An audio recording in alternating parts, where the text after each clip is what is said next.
All right, so where I am at, and this is a direct follow up to this past weekend's video of a challenge issued to you. I'm going to kind of review that and give some more insight whether or not you've already submitted a guess and or if you want to take a crack at it and see what you can do. So, if you can determine my 10-digit grid coordinate, and it needs to be MGRS or UTM when you send it in order to get the top prize. The top prize is a US Kamanga compass. It's going to be a t-shirt. It's going to be a flask not filled with the tears of a kami, uh, patches, stickers, and all my PDF downloads that are available at STOKERMATIC.com.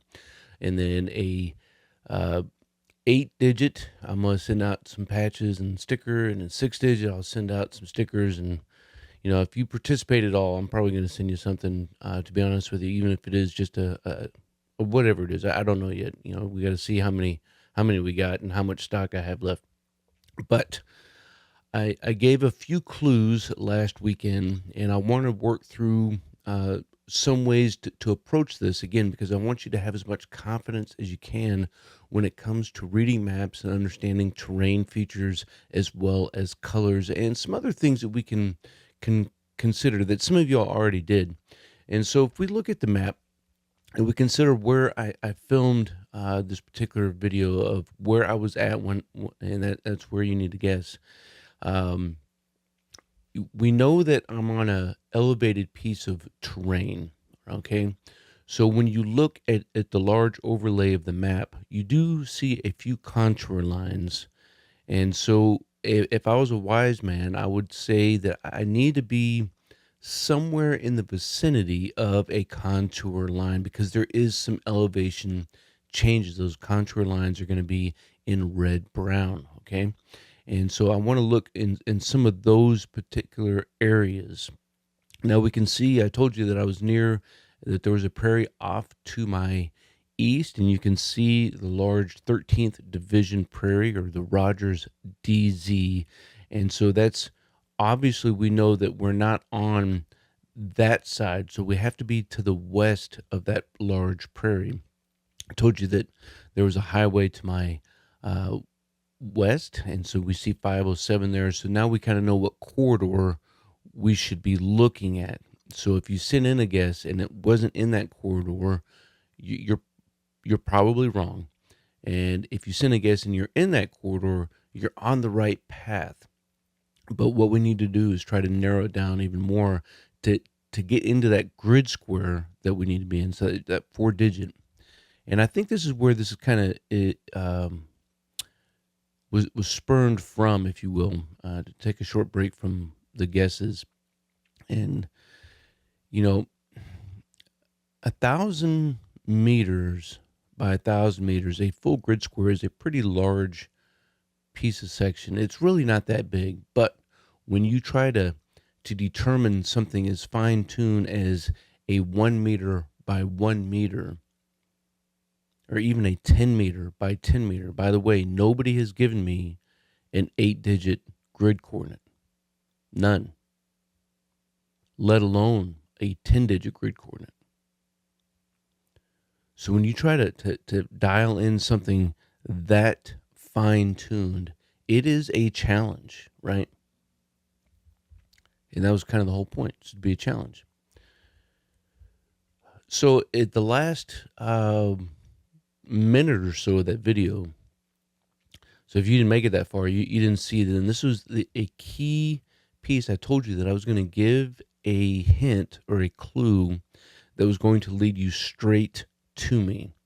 And I said, well, it was just a picture overlay, but that there was a road intersection, and that intersection was 85 degrees grid from where I was standing. Okay, 85 degrees from where I was standing. Now, that should tell you, a couple things, and I'm not going to tell you exactly how to work through that. You got to know how to figure out your back azimuth, and then what you need to do is put your protractor down on that center intersection and then shoot that back azimuth, and you should know that I'm going to be somewhere in that line.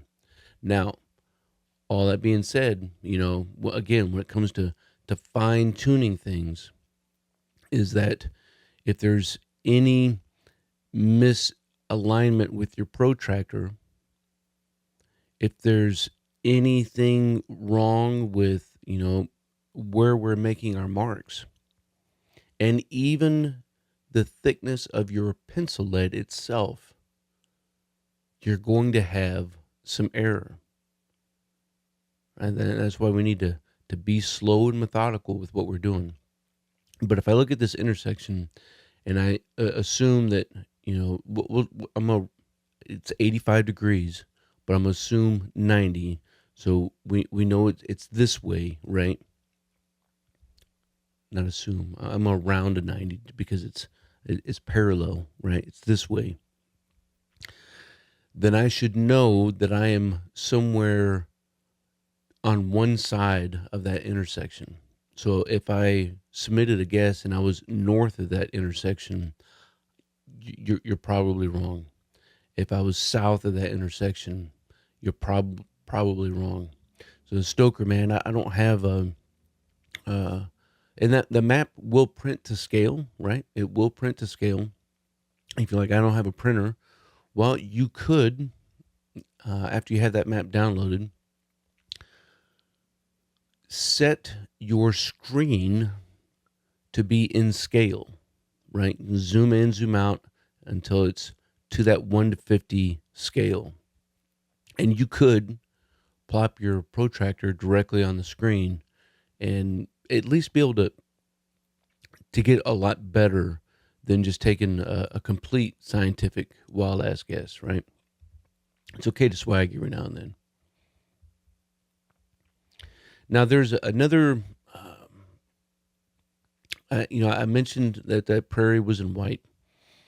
Now the problem when you look at maps and throw up the map again, you can see that the area that we are likely in is shaded in green, right?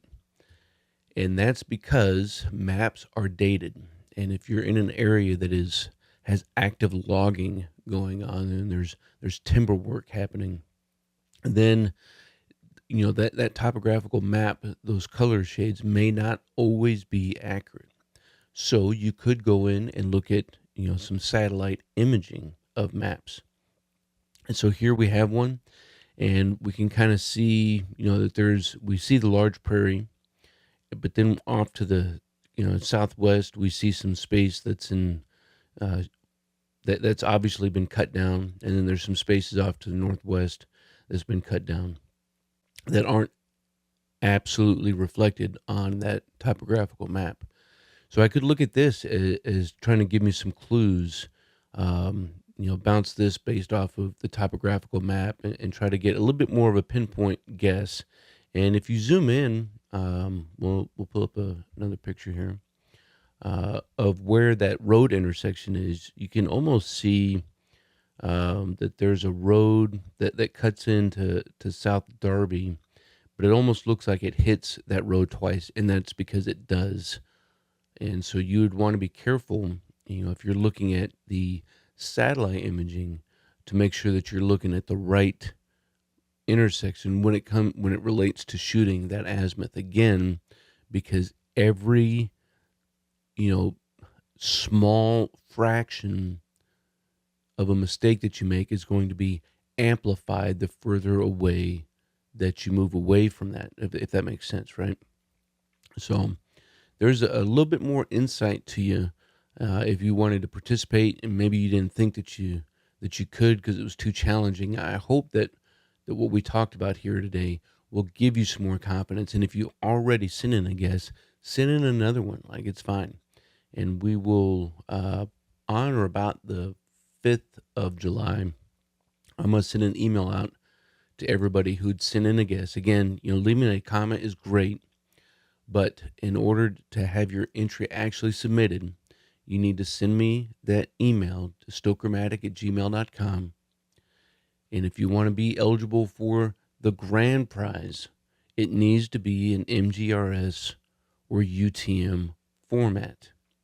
If you want to send me a Latin long, you want to send me a pin drop or whatever, I mean, that's cool. If I got to do too much work, which I've had to do for a couple of them, like you send me Latin long, but I had to completely rewrite what you wrote in order for it to come up in the maps, then you're definitely not going to be getting too much. But I do appreciate the hard work and effort that everybody's already put into looking at this thing and trying to work through the challenge. And I hope that some of y'all's responses or guesses can be narrowed down a little bit more. Hopefully there's I get that now.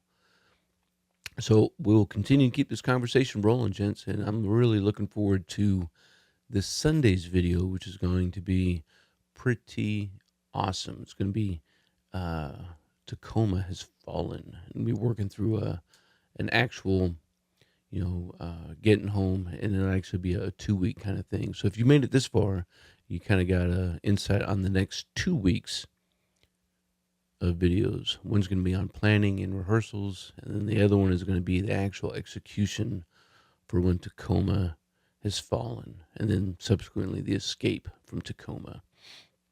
So I appreciate you guys. You stay out there, you keep grinding, and you stay stoked.